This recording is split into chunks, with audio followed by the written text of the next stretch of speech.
Assalamualaikum warahmatullahi wabarakatuh. Senang sekali saya Azariat bisa kembali berjumpa dengan pemirsa, khususnya pemirsa TV di Jawa Barat, di mana di program kesayangan kita yaitu Bincang Tokoh, di mana program ini menyajikan para tokoh-tokoh yang punya cerita inspiratif yang tentunya bisa menjadi inspirasi dalam hidup kita. Nah, dan hari ini saya sudah kedatangan seorang narasumber yaitu Bapak Haji Castam. Beliau ini adalah seorang pengusaha sukses yang mana juga menjabat sebagai wakil manajer dari tim sepak bola di Liga 1 yaitu Barito Putra. Nah, langsung saja kita kenalan dengan Pak Haji Castam. Pak Haji, apa kabar Pak Haji? Alhamdulillah kabar baik. Ya.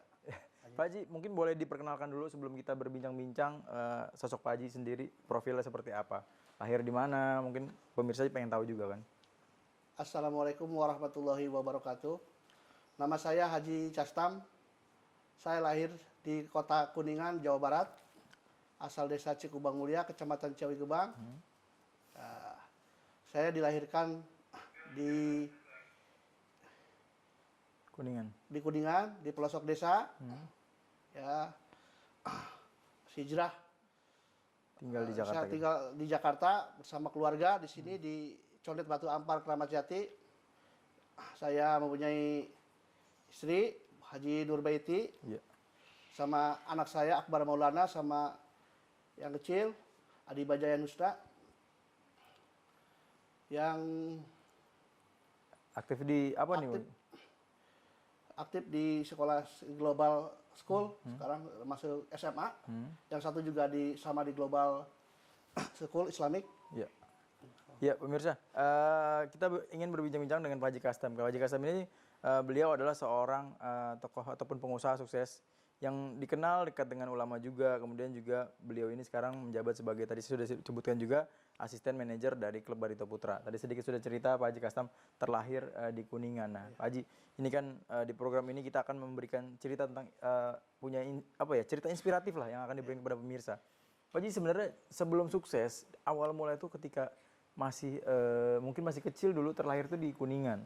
Seperti apa sih dulu masa kecil dari Pak Haji sendiri, Pak? Pendidikan orang tua, terus sekolah seperti apa dulu gitu, Pak Haji? Bisa diceritakan, Pak Haji? Bisa. Ya, saya mengenyam pendidikan terakhir cuma sampai SMP. Oh, SMP. SD saya di kampung saya sendiri, di SD Cihirup 1. Di Desa Cikubang Mulia, Kecamatan Ciawi Gebang, Kabupaten Kuningan. Selepas pengenyaman saya SD, lanjut saya ke SMP.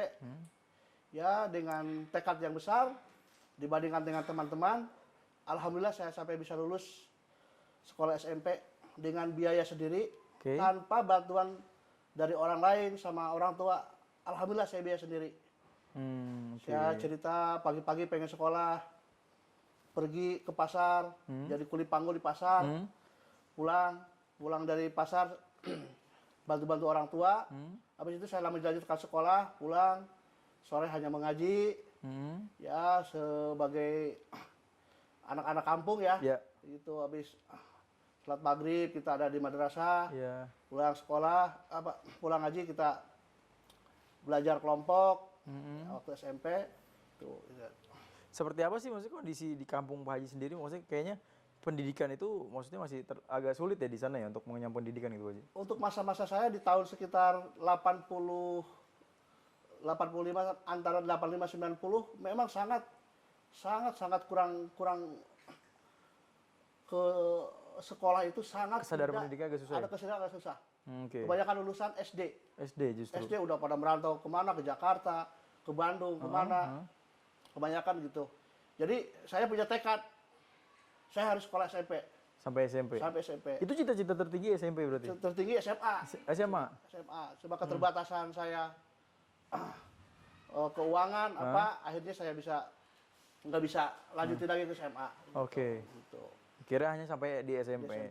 Itu kalau boleh tahu, Pak Haji ini anak dari berapa bersaudara nih, Pak Haji? Saya keluarga semuanya 3. Kakak saya 1, saya yang tengah, adik saya 1. Itu semua sekolah sampai SMP? Cuma hanya SD. SD? Dan sekarang semuanya udah nggak ada. Tinggal saya sendiri. Berarti yang paling sukses dalam bidang pendidikan hanya Pak Haji sampai SMP? Iya. Kalau dengan tekad saya sendiri, dengan tekad yang kuat, karena maaf, orang berkecukupan di kampung saya waktu itu di tahun segitu udah sampai SD, udah SD juga, walaupun memiliki, biarpun mampu. Mampu, kalau dari orang tua sendiri apa sih yang diberikan pendidikan mungkin ketika yang diajarkan oleh orang tua masa kecil dulu Pak Haji?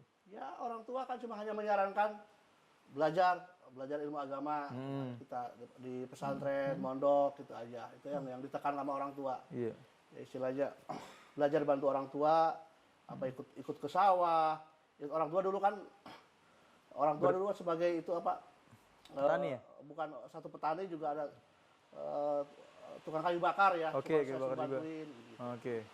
Oh, jadi terus ikut membantu juga. Bantu juga. Setelah pulang sekolah ngebantu orang Bantu tua. orang tua juga. Orang tua juga. Wah, luar biasa sekali ya. Nah, terus mungkin ada pelajaran-pelajaran yang mungkin sampai sekarang masih diingat yang diberikan oleh orang tua. Ya, Seperti belajar apa, orang Pak? tua, jujur ya, ingat kata orang tua cuma pesan, jadi orang harus jujur. Itu yang ditanamkan. Iya, harus jujur dimanapun tempat, insya Allah hidup. Oke. Gitu, itu yang saya tanamkan dari pendidikan orang tua ke saya kayak gini. Pak Haji ini kan terbilang saat ini menjadi seorang pengusaha yang sukses. Nah, saat kecil itu apakah memang orang tua basic atau background juga pengusaha dan juga Pak Haji itu sudah mulai bisnis itu dari kecil gitu nggak? Atau udah mulai coba jualan atau apa gitu nggak? Memang saya waktu saya kecil memang kalau orang pada umumnya kan sekolah saya jualan es juga. Oh, sambil jualan. Sambil jualan, saya sambil ikut apa yang bisa jadi uang, saya jadi uang ikut apa aja. Bantuin jadi kuliah apa, bisa bantu orang tua kan gitu. Untuk orang tua itu dulu itu apa? Petani sama penjual kayu bakar aja. Dikirim ke pabrik-pabrik kecap, ke pabrik-pabrik tahu gitu. Kira bantu orang tua seperti itu. Gitu. Untuk mencari kayunya juga Iya, berarti. Betul. Oke.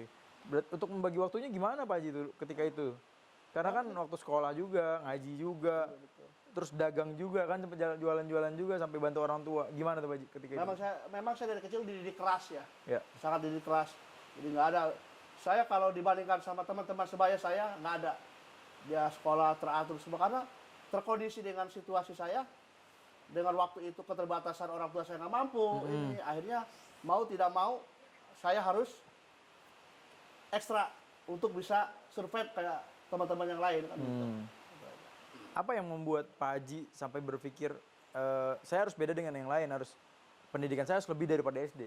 Karena ketika itu kan mungkin budaya di sana SD saja udah cukup gitu, udah puas gitu mereka. Kalau Pak Haji sendiri kenapa? Apa yang membuat Pak Haji akhirnya gue harus sampai SMP ini gitu?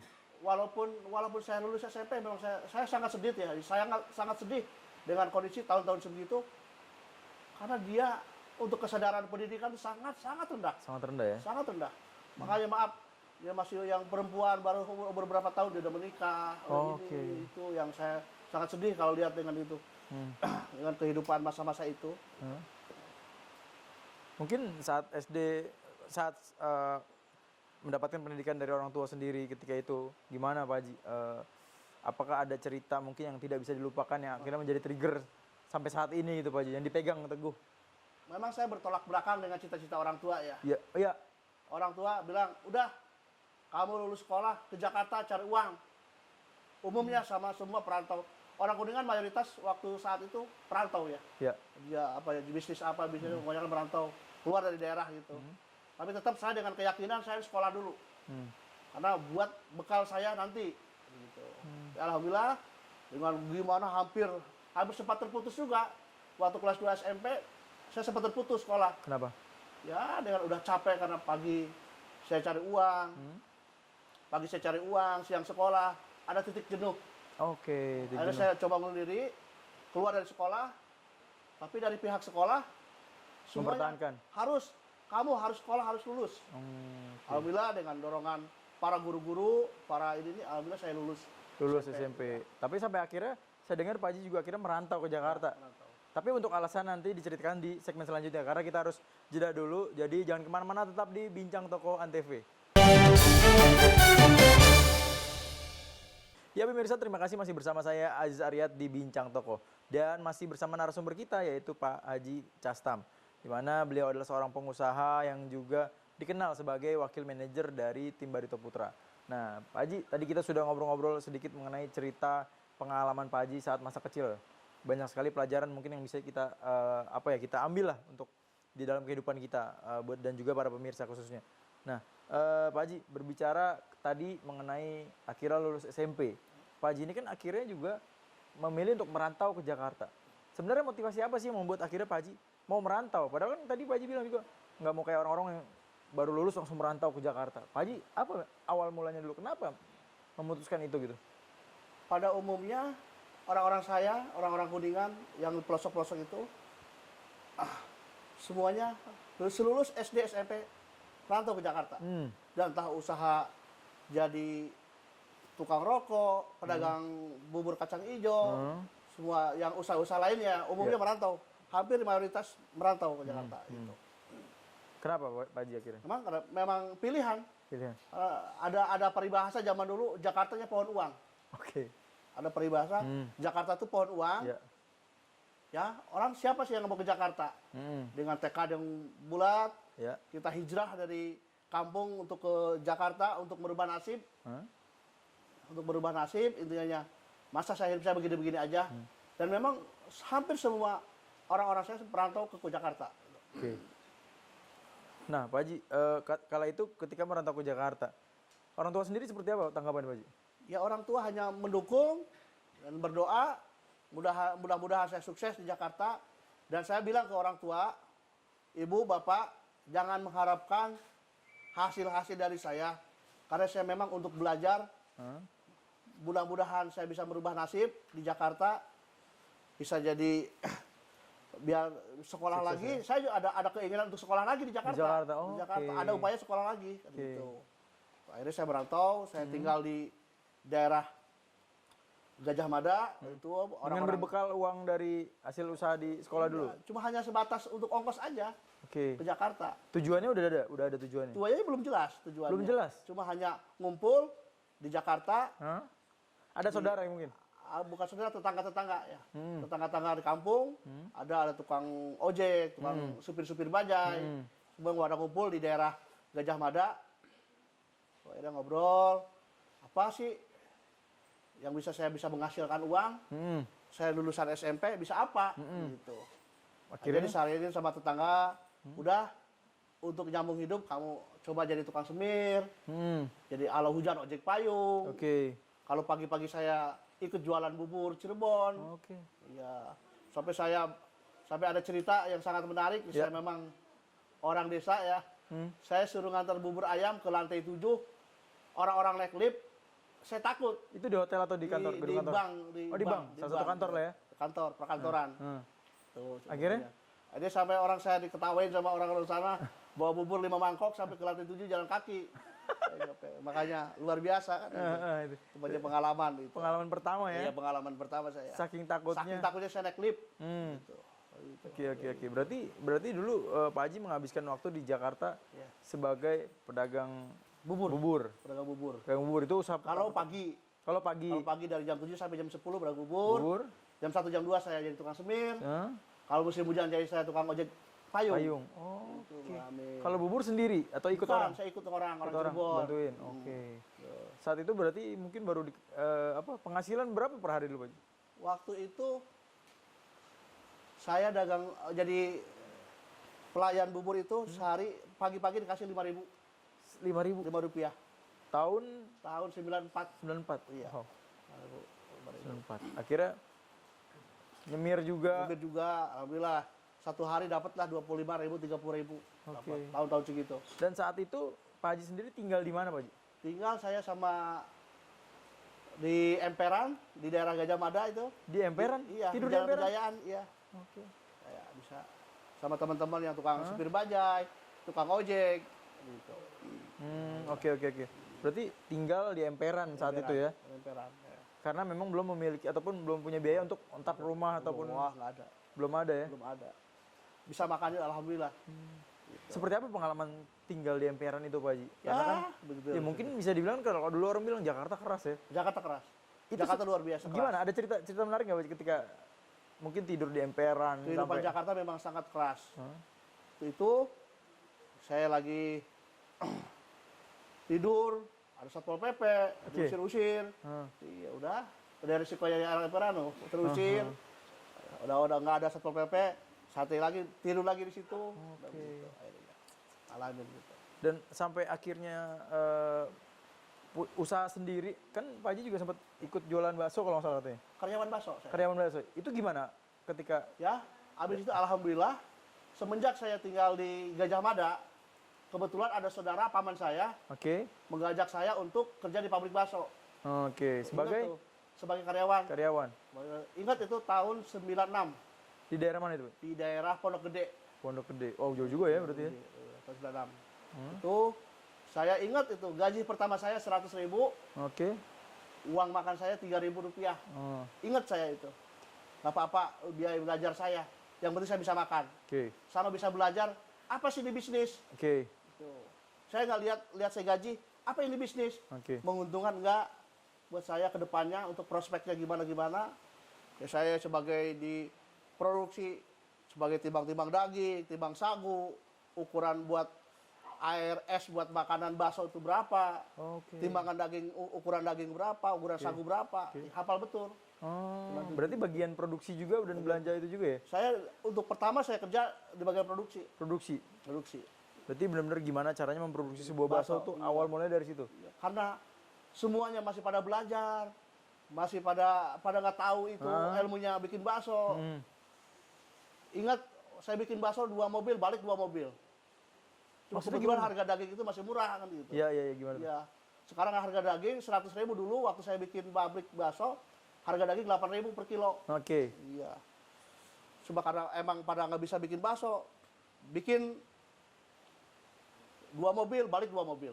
Retur. Oh, Tapi ya memang nggak terasa karena harga daging bahan baku itu murah. masih murah dulu ya. Iya. Masih murah. Itu akhirnya belajar. Dan sama Berapa tahun, ownernya, berapa lama tuh? saya diproduksi hampir 5 bulan. Sama itu saya belajar bagian ekspedisi. Oke. Jadi ini produksi baksonya begini, dijualnya segini, cara penagihannya begini. Jadi saya belajar. Oke, sampai akhir. Alhamdulillah sampai nguasain. Ah, Habis itu hanya 2 tahun saya di pabrik bakso, keluar saya Oke. hijrah ke Pasar Baru Bekasi, Berjualan bakso. jualan bakso mentah ya. Oke. Waktu itu ada cuma hanya bakso, mie basah, cuma otak-otak gitu. Oke, itu berarti bahan-bahan bakso ya berarti ya? Bakso. Iya. Oke, pemirsa, sangat menarik sekali perbincangan kita, semakin menarik karena Pak Haji Kastam ini memang dikenal sebagai pengusaha bakso, dan ini awal mulanya Pak Haji Kastam ini mencoba terjun untuk menjadi seorang pengusaha bakso, dan ceritanya akan kita kulik di segmen selanjutnya karena kita akan break dulu. Jadi jangan kemana-mana, tetap di Bincang Tokoh Antv. Ya pemirsa, masih bersama saya Aizar Riyad di Bincang Tokoh Antv, dan masih bersama narasumber kita yaitu Pak Haji Kastam, seorang pengusaha bakso yang sangat sukses di wilayah Jawa Barat dan justru juga merambah di Jakarta, dan saat ini juga menjadi wakil manajer dari tim Barito Putra. Nah, ini kita tadi udah ngobrol banyak sekali, dari mulai hijrah ke Jakarta sampai menjadi pedagang asongan, terus menjadi semir, jualan bubur, bahkan sekarang akhirnya hijrah lagi ke Bekasi ya, Pak Haji ya. Iya. Pindah ke Bekasi, mendapatkan ilmu dari usaha bakso, sekarang malah usaha bakso sendiri. Itu gimana ceritanya Pak Haji akhirnya ke Bekasi dan coba berani buka usaha bakso? Ya semenjak saya dari PT Sari Rijat Perkasa di Pondok Gede, saya hijrah ke Pasar Baru Bekasi tahun 97, 98 awal ya. Itu saya dagang, saya merintis dari kaki lima. Kebetulan alhamdulillah waktu itu saya diberkahi. Tahu pas kerusuhan 98, orang-orang nggak punya produk bakso. Saya sendiri alhamdulillah dapat kiriman dari orang karena orangnya pulang ke Singapura 5 truk Bakso semua bakso 5 truk sendiri. itu? Sementara orang-orang nggak punya, saya punya barang itu. Alhamdulillah saya bisa mengeruk keuntungan saat itu. Oke. Di Pasar Baru Bekasi, British. Terus memang aslinya saya memang orang lapangan ya, Ya. tidak bisa diam di tempat. Ini saya cuma hanya 1 tahun. Dipercaya lagi, hijrah lagi saya ke Pamulang 2 untuk jadi marketing di perusahaan bakso juga. Itu. Padahal waktu di Bekasi sudah lancar. Sudah lancar, usahanya. cuma saya jual. Kenapa ditinggalkan? Karena gitu? memang saya orang lapangan ya, Ya. nggak bisa diam gitu kita hanya nungguin pelanggan itu nggak bisa diam. Akhirnya saya diajak kerjasama di Pamulang 2 waktu itu, pabrik bakso juga sebagai marketing. Ya. Alhamdulillah waktu ya ukuran saya seukuran anak baru keluar SMP ya, Iya. dapat gaji, dapat komisi sebulan 25 juta sampai 30 juta, alhamdulillah ya. Tahun? Tahun 99. Wow. Alhamdulillah itu. 99 saya dapat, saya kan prinsipnya saya nggak mau jadi variabel, jadi orang pikos, saya mau jadi variabel cost. Oke. Saya orang mau komisi, Iya. nggak mau seorang digaji. Oh. Itu saya tanamkan dari kecil. Oke, berarti itu Saya nggak mau digaji. berarti sama orang. komisi berarti ya? Komisi. Inisiatif Komisi itu semakin saya rajin, semakin saya berusaha untuk memaksimalkan hasil itu yang saya petik. Oke, berarti iya itu komisi itu kan terhingga Ya, berarti. tak terhingga. Betul, dibandingkan. Makanya waktu saya bujangan itu untuk penghasilan tahun-tahun segitu 25 juta sampai 30 juta, alhamdulillah. Cukup besar, Pak Haji. Besar. Cukup besar sekali. Dari teman-teman lain kan gitu. Akhirnya sukses di situ, Pak Haji. Di situ sukses, di situ. Di perjalanan lagi saya tergoda. Tergoda lagi. Tergoda. Tahun 2000 saya menikah. Menikah Tahun 2000 menikah. Sini. Tahun 2000 saya tergoda. Ada teman ngajak saya kerjasama untuk buka pabrik bakso.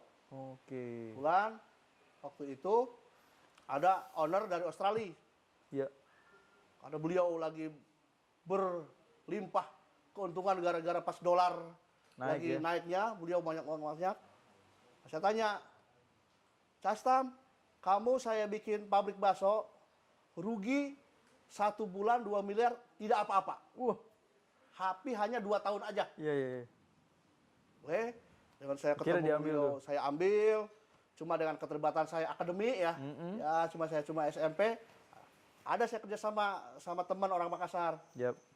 Berdua berjalan. Di perjalanan ada aja lah perselisihan. Oke. Saya mundurkan diri. Mundurkan dari perusahaan diri. itu nggak apa-apa. Tapi Saya perusahaan bawa itu tetap diri. berjalan. Tetap berjalan perusahaan. Oke, oke. Mengundurkan diri. Situ saya berhenti sebentar. Ada lagi mengajak untuk saya kerjasama Untuk membuat pabrik lagi. membuat pabrik bakso. Kebetulan beliau itu dulu orang bankir ya, orang Bank Bahari. Dulu saya diajak. Disitulah ilmu saya yang saya banyak untuk belajar. Dari dulu saya tidak tahu perbankan, tidak tahu secara profesional mengurus itu, saya dibelajarin. Saya ada seminar-seminar saya diajak. Kemudian saya makin secara akademik makin mengerti ya itu. Ya. Itu malah saat itu saya diserahkan full untuk mengelola perusahaan itu. Bakso itu. Bakso itu. Oke. Nah, dengan berjalannya waktu saya kelola pabrik bakso dengan perusahaan sendiri ya gitu. Dengan itu tergoda yang lain tidak sesuai mekanisme saya orang pabrik bakso. Saya jualan daging sapi. Akhirnya dengan tidak serius saya di pabrik, akhirnya saya malah jualan daging impor. Ya. Jualan impor, akhirnya di perjalanan masalah juga. Oke. Hutang saya kemana? Di waktu itu saya punya hutang hampir 8 miliar. Karena yang berjualan daging impor itu. Jatuh saya udah. Akhirnya jatuh. Semua aset saya yang di mana, rumah semua habis. Saya tidak punya apa-apa sampai saya ngalamin hal-hal yang sangat titik terendah. Bangkrut itu saya. Bangkrut. Akhirnya sampai di titik nol tuh ya. Sampai titik nol udah. Tapi kan saya punya jiwa, saya orang susah dari awal. Ya. Sekarang saya jatuh. Udah biasa gitu. Saya udah biasa ya, secara fisiologi mental saya kuat. Insya Allah saya punya keyakinan saya bangkit lagi. Gitu. Dengan berjalan itu stop, saya nggak usaha 2 tahun. Tahun 2011 baru saya eksis lagi. Mulai lagi. Apa yang kala itu? Itu saya banyak, ya jujur mungkin dulu saya kurang ibadah, kurang apa. Ini saya deketin para guru-guru, para habaib, para ulama. Insya Allah gimana nih? Salah apa saya sih usaha sampai gagal terus kan itu?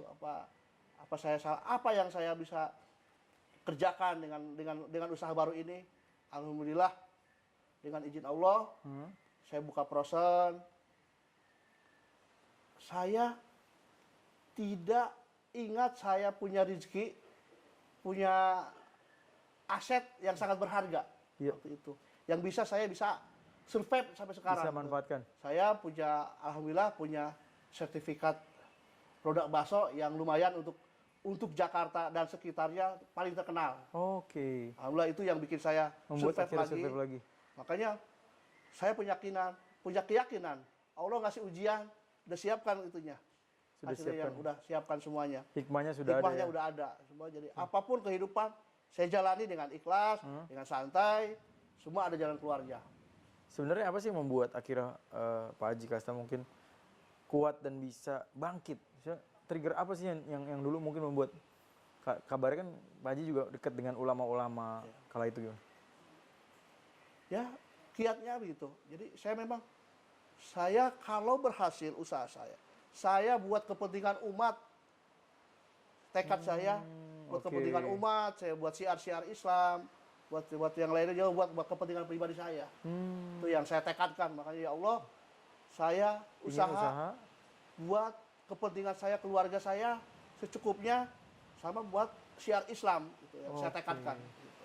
Oke, luar biasa sekali pemirsa, dan obrolan kita semakin menarik sekali ya, karena banyak hikmah ataupun ilmu yang mungkin tadi diberikan ataupun cerita yang bisa kita ambil hikmahnya, dan nanti di segmen selanjutnya kita juga akan mengulik kembali mengenai kisah sukses Haji Kastam yang akhirnya memiliki perusahaan bakso, kemudian juga membuka sebuah toko frozen food ya Pak Haji ya.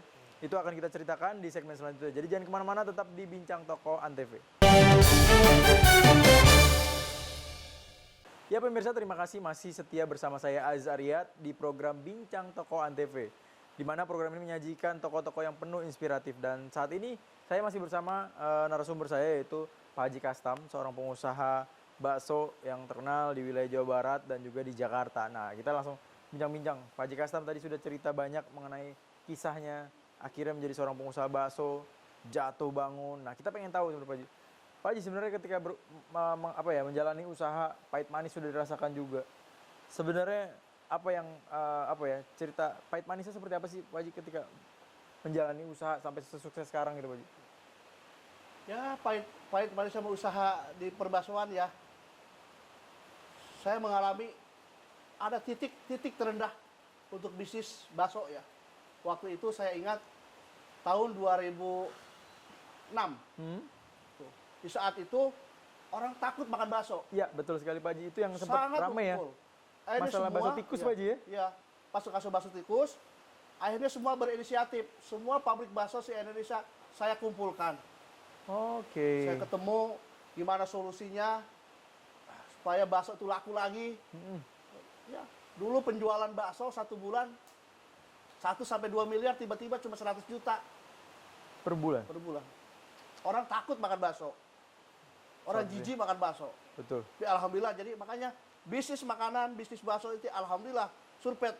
Digoyang apapun, di isu apapun, tetap orang makan bakso. Oke. Gitu, tetap. Apa dulu yang akhirnya membuat membalikkan kepercayaan masyarakat untuk mau makan bakso lagi dulu? Seperti apa dulu? Perjuangannya gimana? Dengan sendirinya Pak. Dengan sendirinya cuma hanya kurun waktu 3 bulan ya. 3 bulan. Semua balik lagi, normal lagi. Alhamdulillah semua karyawan lagi, dulu saya diberhentikan dulu sementara. Sementara itu akhirnya pada normal lagi semua. Orang sekarang apapun isu-isu bakso itu udah nggak mempan. Oke. Mau apa udah nggak mempan gitu. Iya.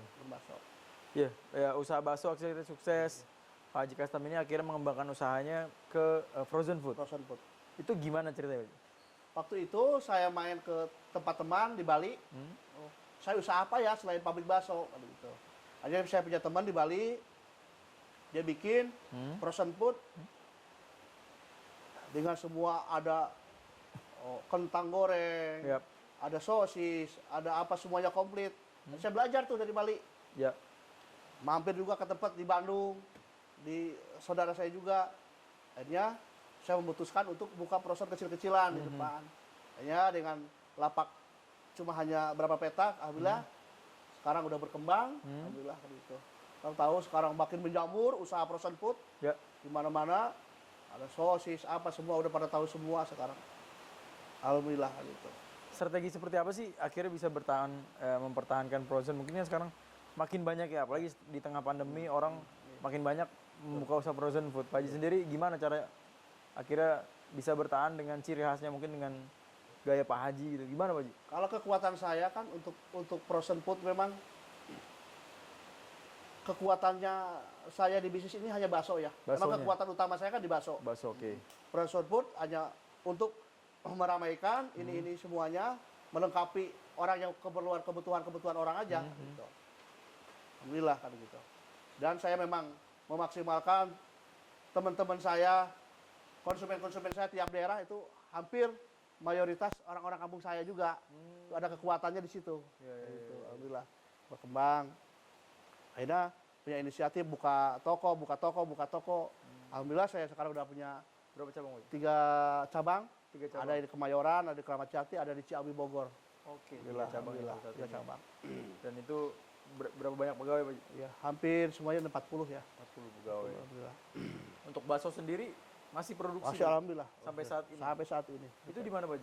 Saya di daerah Cipondoh ya. Di Cibondo. Itu Tangerang. pabriknya di sana ya? Tangerang. Tangerang. Iya. Oke. Dan Pak Haji ini akhirnya setelah sukses berkembang di frozen bakso, Pak Haji juga saya dengar membuka ataupun membangun pesantren. Aktif juga di dunia keagamaan. Ini ceritanya seperti apa, Pak Haji?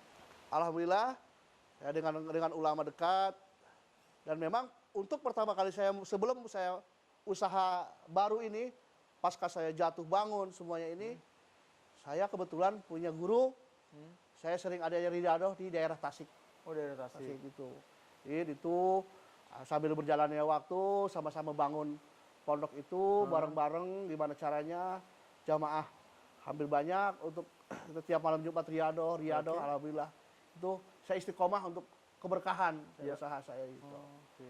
Itu pas berkembang 2018 saya niat pergi haji. Oke.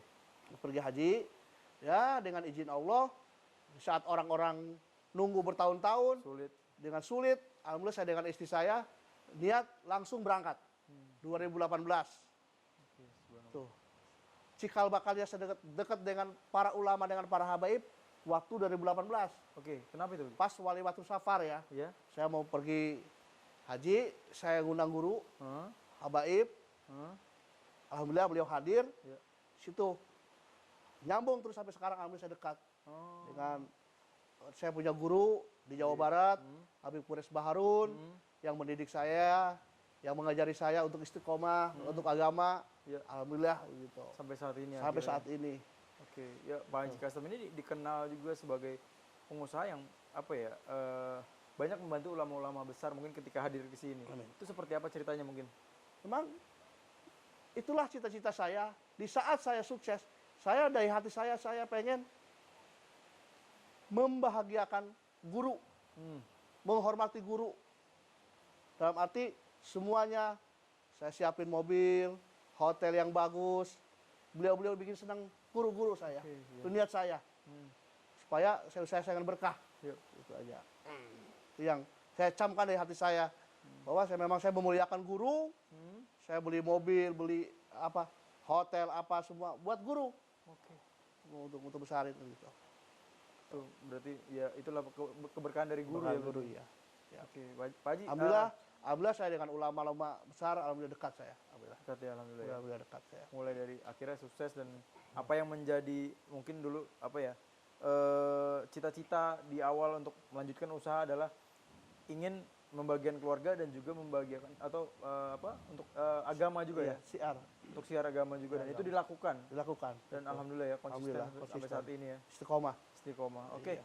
Pemirsa, semakin menarik sekali perbincangan kita pemirsa, karena kita nanti akan masih ada satu segmen lagi di segmen akhir, dan kita akan banyak meminta motivasi atau mencerita ataupun kesimpulan daripada perbincangan kita hari ini, tapi setelah yang satu ini. Jadi jangan kemana-mana, tetap di Bincang Toko. Ya pemirsa, masih bersama saya Aizar Riyad di Bincang Toko, dan masih bersama narasumber kita Pak Haji Kastam.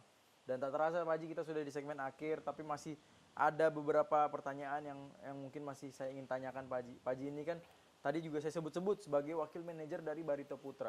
Tapi Pak Haji ini adalah kelahiran Kuningan, Jawa Barat, yang biasanya ini adalah bobotoh Pak Haji. Benar nggak Pak Haji? Betul. Betul, seorang bobotoh, terlahir seorang bobotoh pasti kalau orang Jawa Barat. mah Betul, ya. betul. Tapi kenapa tiba-tiba ke Kalimantan gitu Pak Haji? Saya memang bobotoh sejati. Ya, Di mana Persib main mau ke luar negeri di Indonesia pasti saya datang. ya. Dimanapun semua. Memang saya bobotoh.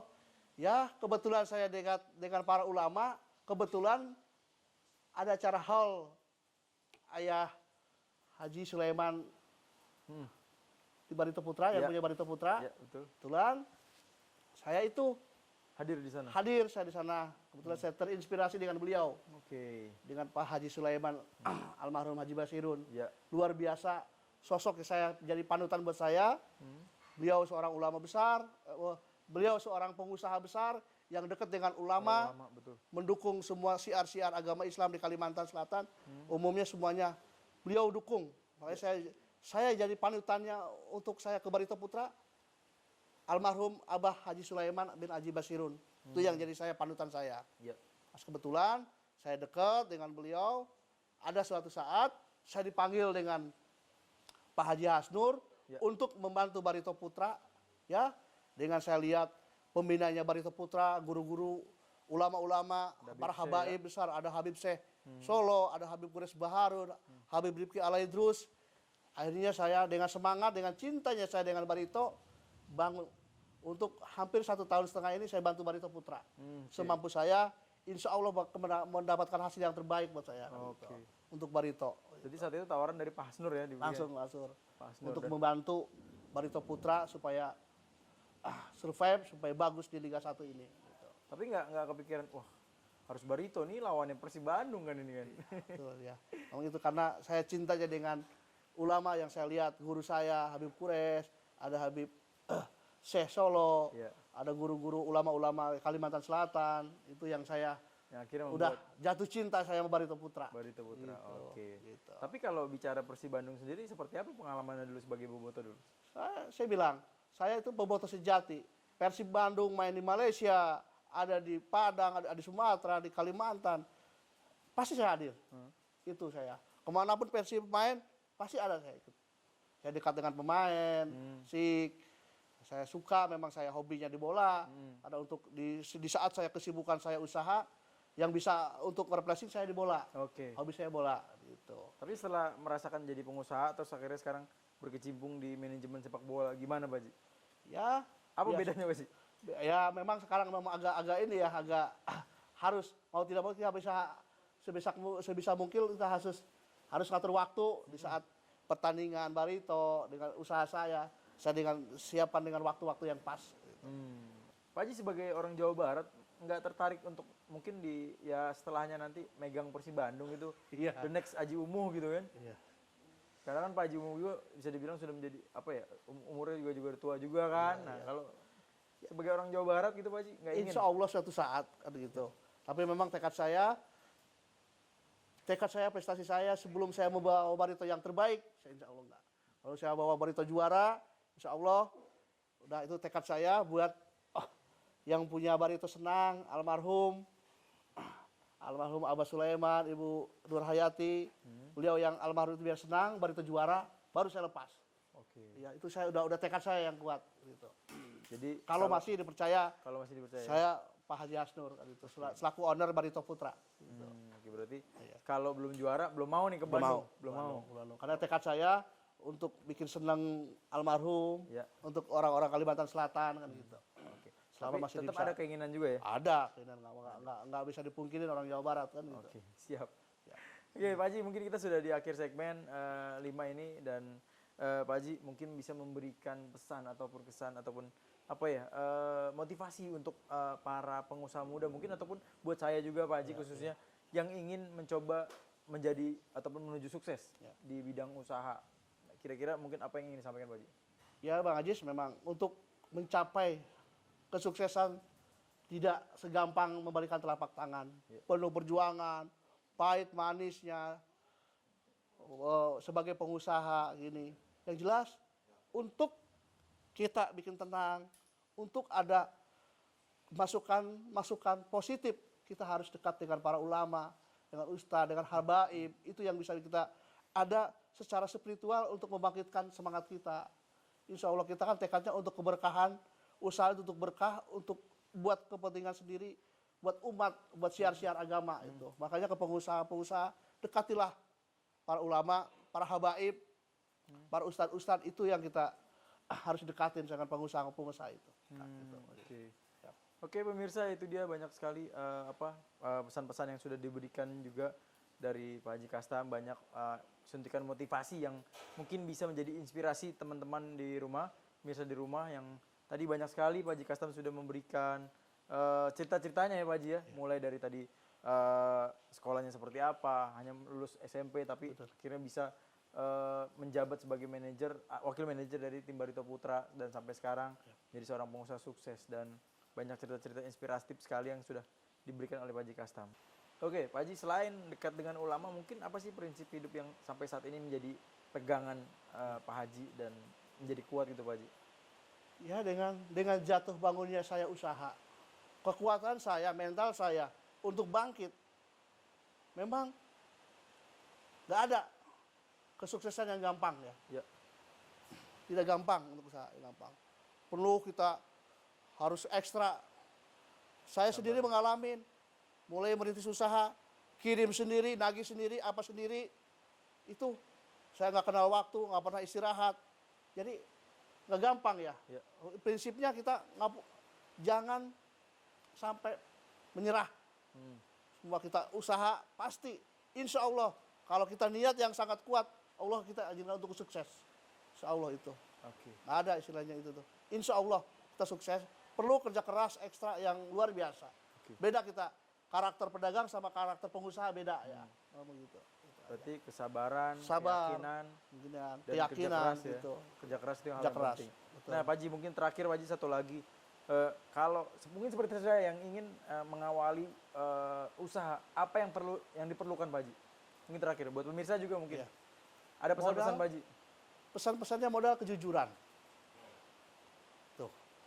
Itu yang paling utama, modal kejujuran, kita keyakinan, semangat, semua niat dengan niat yang ikhlas, insya Allah semua Allah kasih kita kesuksesan. Bisa. Oke Pak Haji, terima kasih banyak Pak Haji atas waktunya, sudah diberikan banyak sekali ilmu yang mungkin menjadi apa ya, bisa saya serap, Ya. bisa jadi apa ya, inspirasi buat hidup saya juga dan juga khususnya buat pemirsa juga. Pak Haji, terima kasih banyak atas waktunya sekali lagi, karena waktu tidak ini kalau kita mau ngobrol lebih panjang lagi banyak banget sebenarnya yang ingin kita kupas, namun sayang waktu sudah bisa memisahkan kita karena sudah setengah jam lebih kita sudah ngobrol-ngobrol. Jadi terima kasih banyak pemirsa juga yang sudah menyaksikan kita. Kalau gitu cukup sampai di sini. Sekian, saya Aisyah Aryat pamit undur diri dan juga Pak Haji Kastam. Wabillahi taufiq wal hidayah. Wassalamualaikum warahmatullahi wabarakatuh.